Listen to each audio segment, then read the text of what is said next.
while I was in chains. Formerly he was useless to you, but now he has become useful both to you and to me. I am sending him, who is my very heart, back to you. I would have liked to keep him with me so that he could take your place in helping me while I am in chains for the gospel. But I did not want to do anything without your consent, so that any favor you do will be spontaneous and not forced. Perhaps the reason he was separated from you for a little while was that you might have him back for good, no longer as a slave, but better than a slave, as a dear brother. He is very dear to me, but even dearer to you, both as a man and as a brother in the Lord. So, if you consider me a partner, welcome him as you would welcome me. If he has done you any wrong, or owes you anything, charge it to me. I, Paul, am writing this with my own hand. I will pay it back. Not to mention that you owe me your very self. I do wish, brother, that I may have some benefit from you in the Lord. Refresh my heart in Christ. Confident of your obedience, I write to you, knowing that you will do even more than I ask.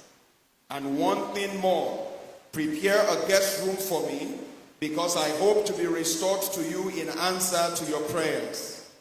Epaphras, my fellow prisoner in Christ Jesus, sends you greetings, and so do Mark, Aristarchus, Demas, and Luke, my fellow workers. The grace of our Lord Jesus Christ be with your spirit. Amen. Amen. Amen. Amen. Je vous lis la parole du Seigneur. Amen. Paul, prisonnier de Jésus-Christ, et le frère Timothée à Philémon, notre bien-aimé et notre compagnon d'œuvre. À la sœur Apphia, à Archippe, notre compagnon de combat, et à l'église qui est dans ta maison, que la grâce et la paix vous soient données de la part de Dieu notre Père et du Seigneur Jésus-Christ. Je rends continuellement grâce à mon Dieu, faisant mention de toi dans mes prières, parce que je suis informé de la foi que tu as au Seigneur Jésus et de ton amour pour tous les saints. Je lui demande que ta participation à la foi soit efficace pour la cause de Christ, en faisant reconnaître en nous toute espèce de bien. J'ai en effet éprouvé beaucoup de joie et de consolation au sujet de ton amour, car par toi, frère, le cœur des saints a été tranquillisé. C'est pourquoi, bien que j'ai en Christ toute liberté de te prescrire ce qui est convenable, c'est de préférence au nom de ton amour que je t'adresse une prière, étant ce que je suis, Paul, vieillard et de plus maintenant prisonnier de Jésus-Christ. Je te prie pour mon enfant que j'ai engendré étant dans les chaînes, Onésime, qui autrefois t'a été inutile, mais qui maintenant est utile et à toi et à moi. Je te le renvoie, lui, mes propres entrailles. J'aurais désiré le retenir auprès de moi pour qu'il me servît à ta place pendant que je suis dans les chaînes pour l'évangile. Toutefois, je n'ai rien voulu faire sans ton avis, afin que ton bienfait ne soit pas comme forcé, mais qu'il soit volontaire.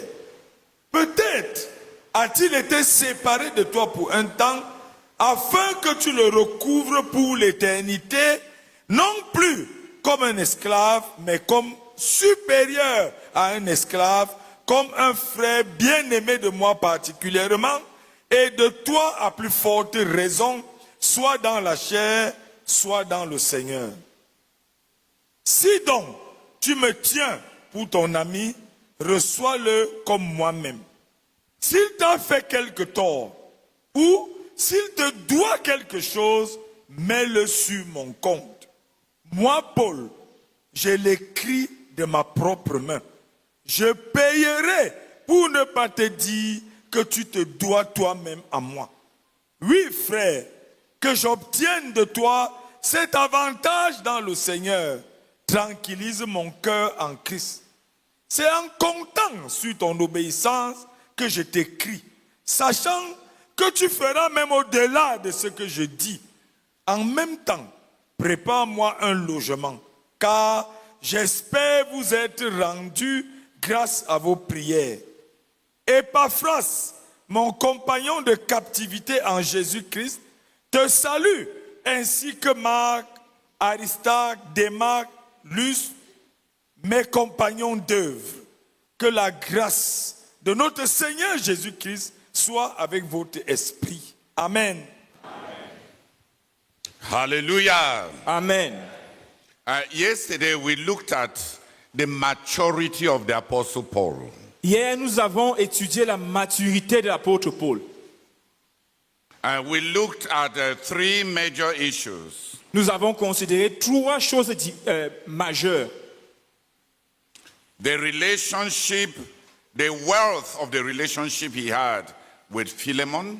La riche relation qu'il avait avec, la richesse de la relation qu'il avait avec, La relation riche.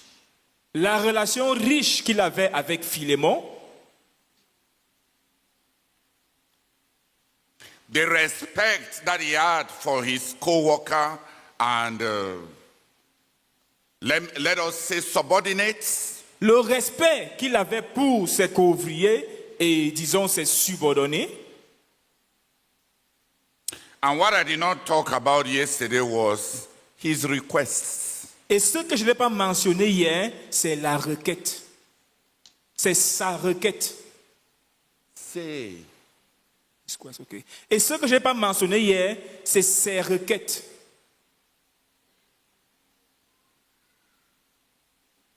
can you beg?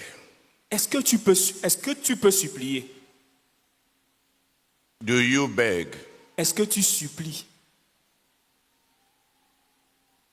Starting from very common things. Commençons par les choses simples, communes.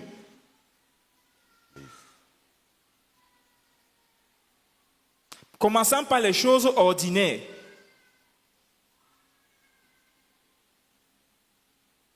There are many married people here. Il y a plusieurs personnes qui sont mariées ici. Do you beg for sex? Est-ce que tu supplies pour être servi?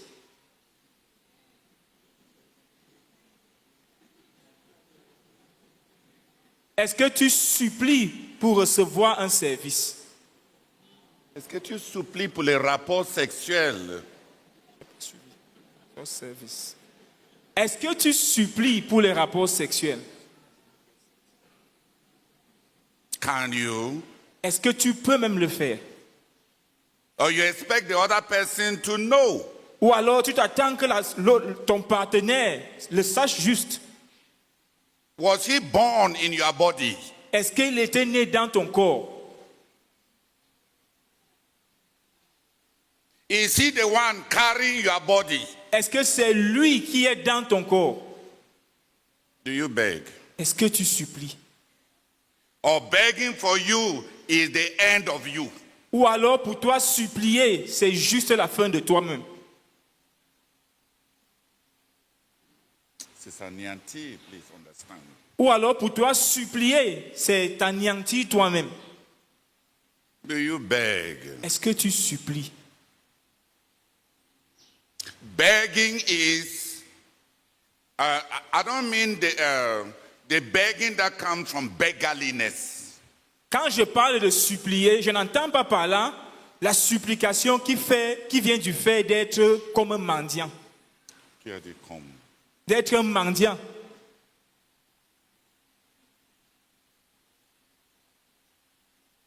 Quand je parle de supplier, ce n'est pas la mendicité.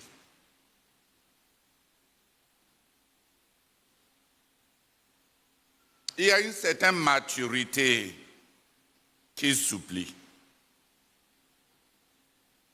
Regarde,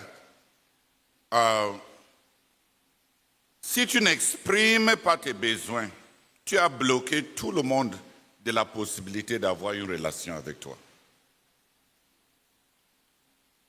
Aucun de nous ne peut avoir une relation avec Dieu si on ne connaît pas les besoins de Dieu. Même l'argent qu'on donne à Dieu, Dieu a besoin de quoi?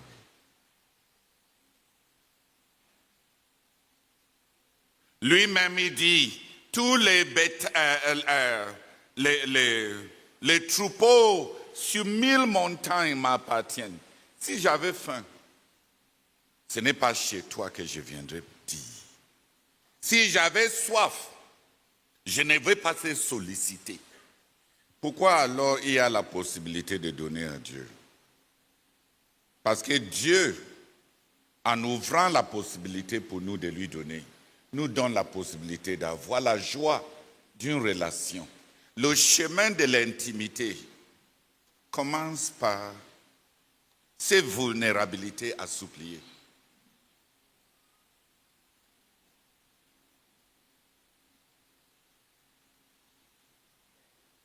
À supplier, surtout quand on n'est pas dans le besoin. À supplier, surtout quand tu es en position de force.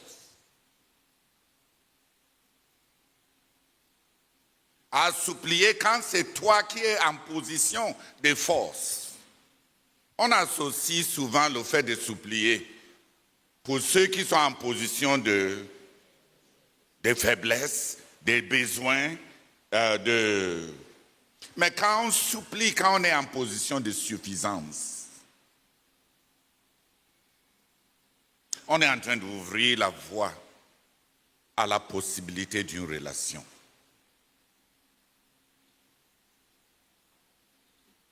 Est-ce que tu supplies? La juxtaposition des relations, on a trop concentré sur ça hier. Le respect qu'il portait à ce qu'ouvrier. Là aussi, il y a beaucoup à dire. Gagner quelqu'un à Christ, être le père spirituel de quelqu'un en Christ, avoir gardé les jambes, être le parrain de quelqu'un n'est établi pas en supériorité. Imagine que le maître de Joseph se croyait supérieur.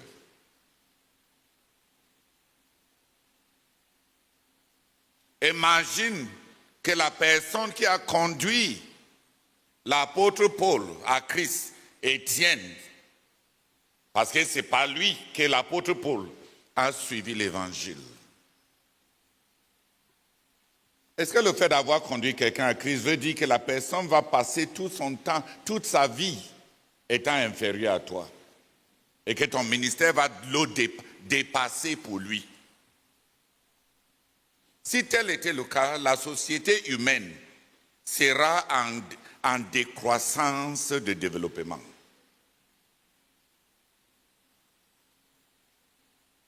La souveraineté de Dieu permet parfois que des parents accouchent des enfants qui vont les surpasser de loin. Comment se fait-il que la parentalité spirituelle ne donne pas de la valeur à des gens à qui on a été l'instrument à accoucher?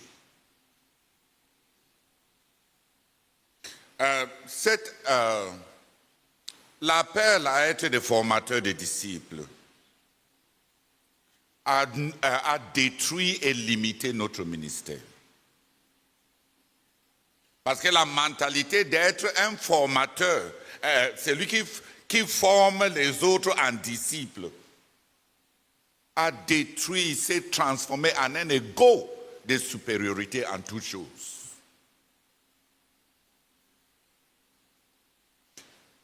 Les faiseurs de disciples sont devenus un plafonnement des possibilités et les horizons des possibilités spirituelles pour les gens qui sont sous nous. On est devenu comme ce buisson d'épines qui a dit dans les livres de juges à tous les arbres, si vous m'établissez dirigeant, tous les cèdres de Liban, vous allez venir vous réfugier sous mon ombrage. Dis-moi, un grand cèdre, quand il doit être sous l'ombre d'un buisson d'épines, est-ce qu'on aura encore la forêt? Pourquoi tu es devenu comme tu es devenu?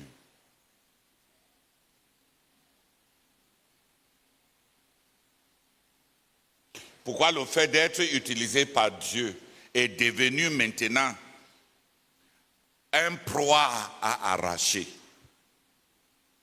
Le Seigneur Jésus n'a pas considéré le fait d'être égal à Dieu un proie à arracher. Pourquoi le fait et le privilège d'être utilisé par Dieu pour aider les autres est devenu une proie à arracher. D'où nous est venue cette arrogance et cette usurpation.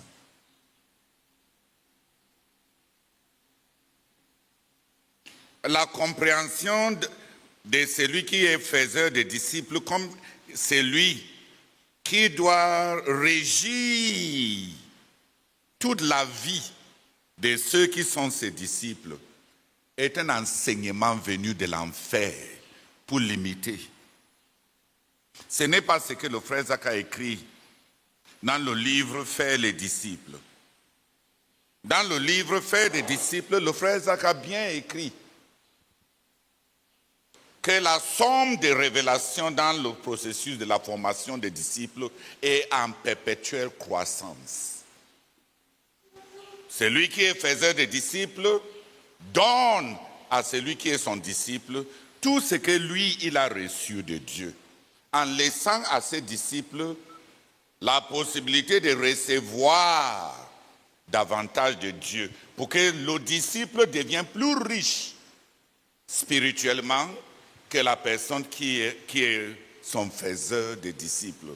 Et la richesse des révélations est en perpétuelle croissance.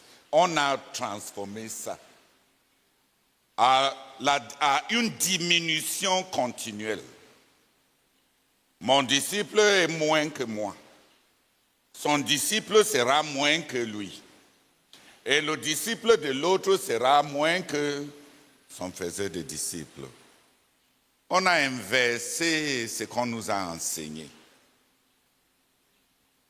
Et on est devenus nous-mêmes les ennemis d'un outil que Dieu nous a donné pour conquérir le monde. Le moi a touché la formation des disciples.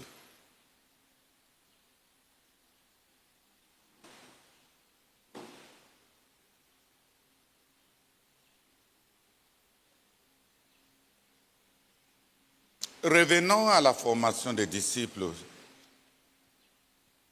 Parce qu'on n'est pas en train de former des disciples. Même dans le pays, même dans les nations, il n'y a aucun enseignant à l'école primaire qui se croit éternellement supérieur à ces petits-enfants qui sont devant lui. Certains d'entre ces enfants seront des ministres dans le gouvernement. Il se peut même que d'autres seront même des présidents. Et lui, il est un enseignant à l'école primaire. Pour un temps, il a la possibilité de les former. Mais est-ce que ces fenêtres de former les enfants se traduisent à une supériorité perpétuelle? Pourquoi on en a transformé à une hérésie et à une abomination?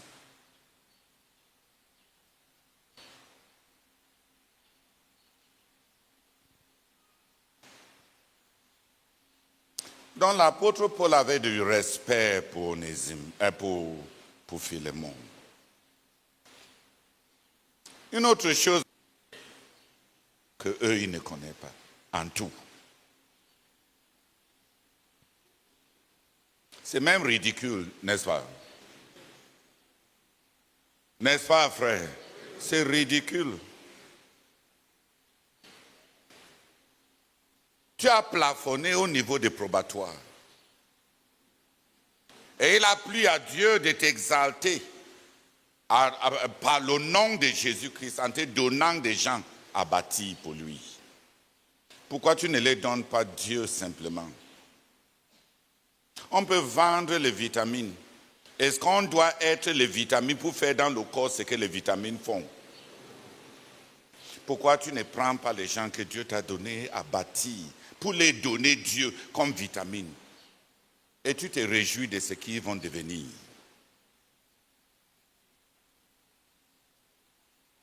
On a gâté beaucoup de choses. Ce manque de respect, cet esprit colonne, cette attitude de supériorité, cette éternelle entonnoirisation de tout. Tout doit passer par moi, comme tout doit passer par l'entonnoir.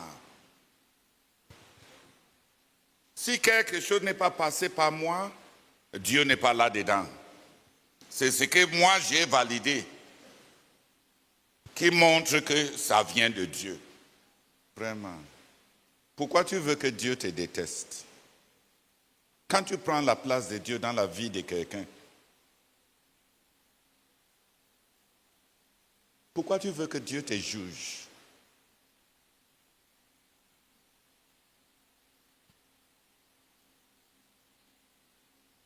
Comment tu oses renverser Dieu dans la vie d'un autre?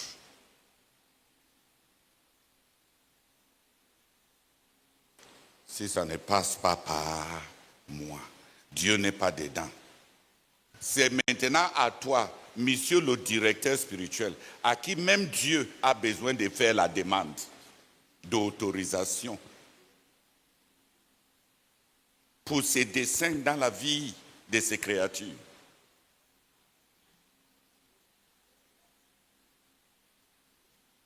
Tu es devenu quelqu'un à qui Dieu écrit la demande pour la permission. Hein?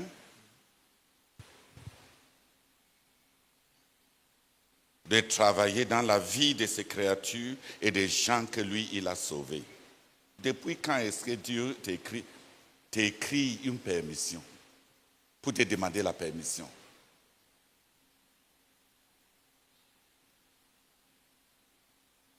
C'est mieux d'être simple et humble. C'est mieux de faire le travail que Dieu nous a donné de faire. C'est mieux de tout faire pour donner aux autres Dieu. Et c'est mieux de nous contenter de ce qu'on a apporté. Nul ne peut recevoir que ce qui lui a été donné d'en haut. C'est mieux de se contenter. Et je vais dire une deuxième chose. Si la pensée que la formation des disciples veut dire que tu seras le seul par qui Dieu va bâtir la personne là, est faux. C'est complètement faux. Ce n'est ni dans la Bible, ni dans l'expérience, ni même dans la vie. Même toi à qui Dieu avait donné les enfants, est-ce que tu es leur enseignant à l'école primaire, leur enseignant à l'école secondaire, leur enseignant à l'université, leur directeur au lieu de service? Tu es tout. Pourquoi Dieu, en te donnant quelqu'un,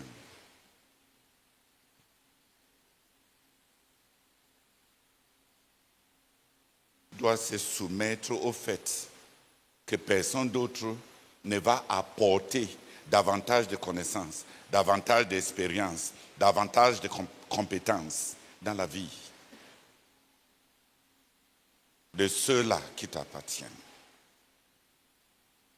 Et tes disciples, quand leur besoin sera dans le domaine où Dieu ne t'a pas donné les dons, Si tu les as bloqués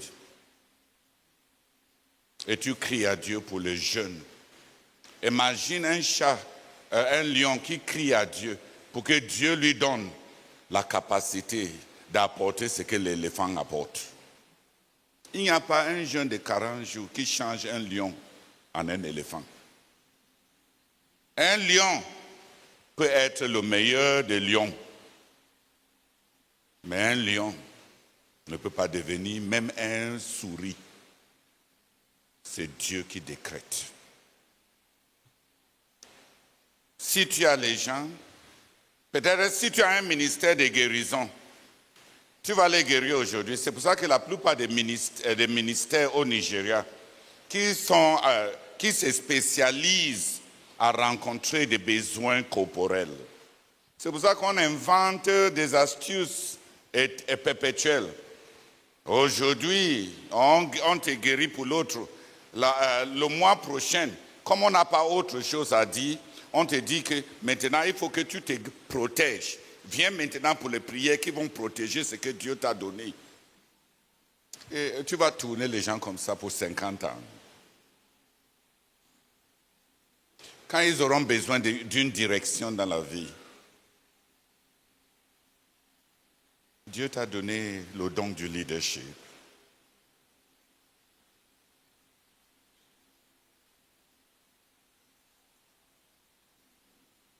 Quand ils auront besoin de motivation pour atteindre tout ce à quoi Dieu les a appelés, tu es un exhortateur. Dieu t'a donné ces capacités. Parfois, on est vraiment... Ça m'étonne jusqu'où on peut être présomptueux. Imagine un jeune homme, il voit une petite fille qui est en train d'apporter du thé à un dirigeant. Et il part pour déposer sa demande de mariage. Parce qu'il veut que la fille le sert comme il servait elle. Regarde frère, c'est folle. Pas parce que la fille n'est pas bien disposée, mais parce que dans la vie, frère, tu n'as pas vu, même dans la vie, même avec tes propres enfants, qui rencontrent des gens dans la vie, qui réussit à sortir d'eux en 5 minutes, c'est que tu n'as jamais su que c'était dans tes enfants pendant toute leur vie. Qui a des possibilités et des horizons, des grandes potentialités dans les gens qui nous entourent. Et que s'ils ont la chance de rencontrer tel qui a le don d'une exhortation, on va sortir d'eux en 5 minutes. C'est que toute leur vie autour de toi ne les a jamais amenés à croire qu'ils peuvent faire. C'est parce que l'autre s'il te dépasse? Non. Dieu lui a donné. Il y en a qui sont des exhortateurs. Exhorter veut dire rendre les personnes performantes au meilleur d'eux-mêmes. Ressortir, créer des motivations.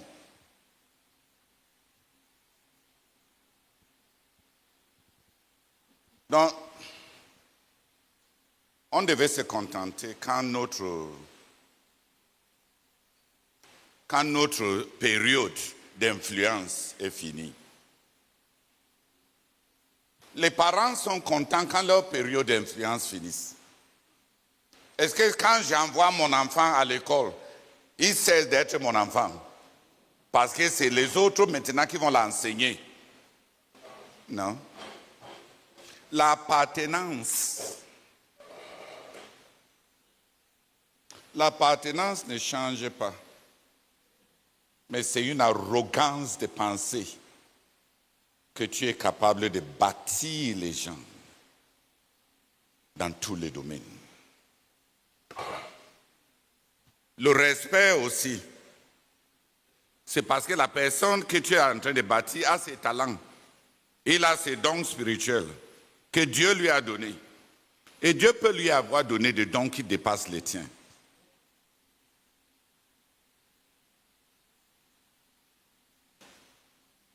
Le respect est impératif. Et la dernière chose par rapport au respect, c'est est-ce que tu veux réussir ou bien tu veux être important?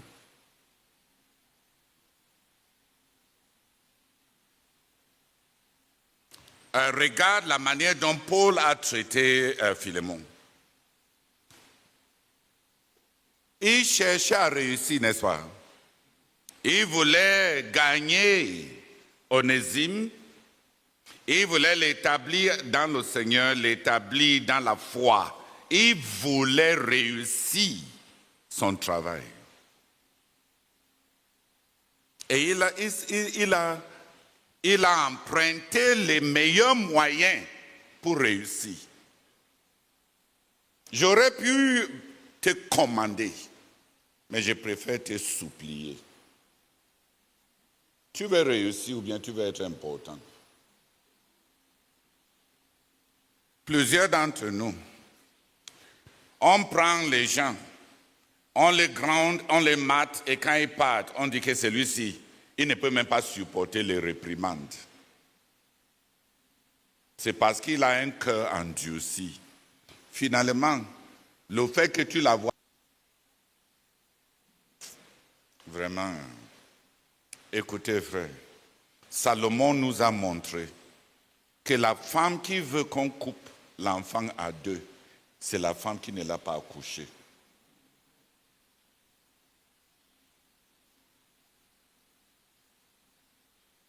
Si ça te suffit de blâmer les autres, donc au juste, tu voulais quoi? Tu voulais réussir ou bien tu voulais être important?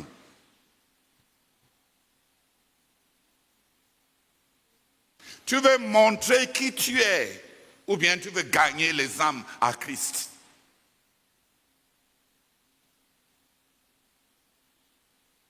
Combien de gens est-ce que tu as perdu parce que tu étais trop raide pour descendre?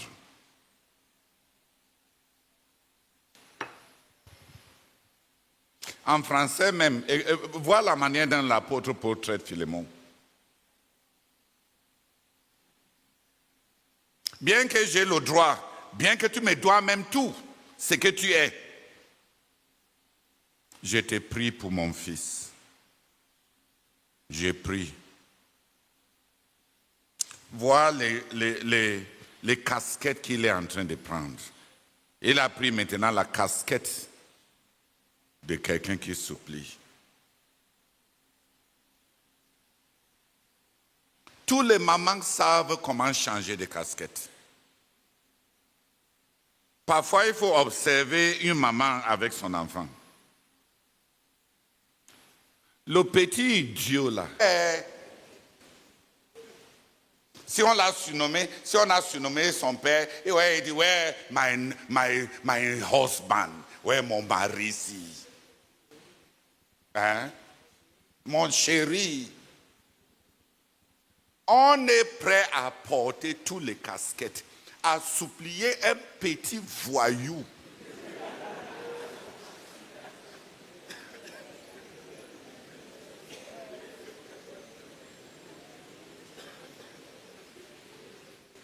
Tu vois, ah non, c'est parce que la maman doit réussir. Et quand l'enfant a mangé, et l'enfant est bien portant, et l'enfant n'a aucun problème et il fait les bêtises, et la maman passe le temps, prend un gourdin pour doser sur sa tête. Voilà à quoi ressemblent les dirigeants spirituels. Ils ne tiennent à personne. Tous pour eux, c'est d'affirmer ce qu'ils sont. Tu veux réussir ou bien. Prends par exemple, tu as un disciple. Il part quelque part, sans te consulter. Il entame un travail. Il gagne quelques âmes.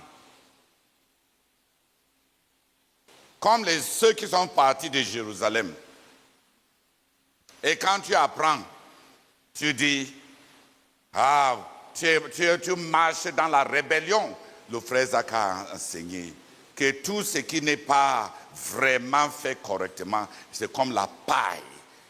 Dans toutes tes œuvres et les églises que tu as implantées ici, c'est la paille, c'est de la paille et qui sera consumée par le feu.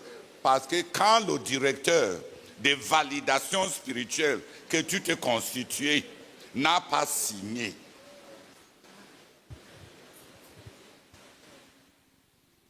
mais regarde ce que Barnabas a fait. Arrivé là-bas, il ne les a pas montré que vous ne connaissez pas les apôtres, vous n'avez pas l'onction apostolique. Donc, les âmes, il faut que je les reconduise au Seigneur. Est-ce que vous avez prêché la pleine évangile? Arrivé là-bas, Barnabas a vu la grâce de Dieu. Et il était content. Et il a complété ce que les gens ce qui manquait à ces gens-là. Est-ce que pour apporter ta part, tu as besoin de tout détruire?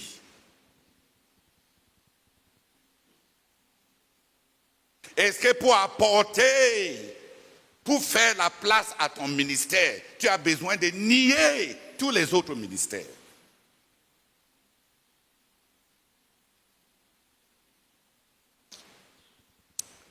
Que 3 personnes, j'ai un fardeau qui est plus grand que mes mots ne peuvent exprimer. Tu veux réussir. Tu vois, finalement, il y a très peu de gens qui sont engagés à notre but. La plupart des gens sont engagés à eux-mêmes. Si notre but peut avoir quelque chose, selon eux, quand leur moi a été déjà satisfait, tant mieux. Mais ils sont prêts à tout gâter si ça ne les plaît pas. Tu veux réussir ou bien tu veux être important. Que quelques personnes viennent prier. Que Dieu sauve le ministère du frère Zach. Des enseignements du frère Zach que son ministère n'applique pas. Qu'on a déformé.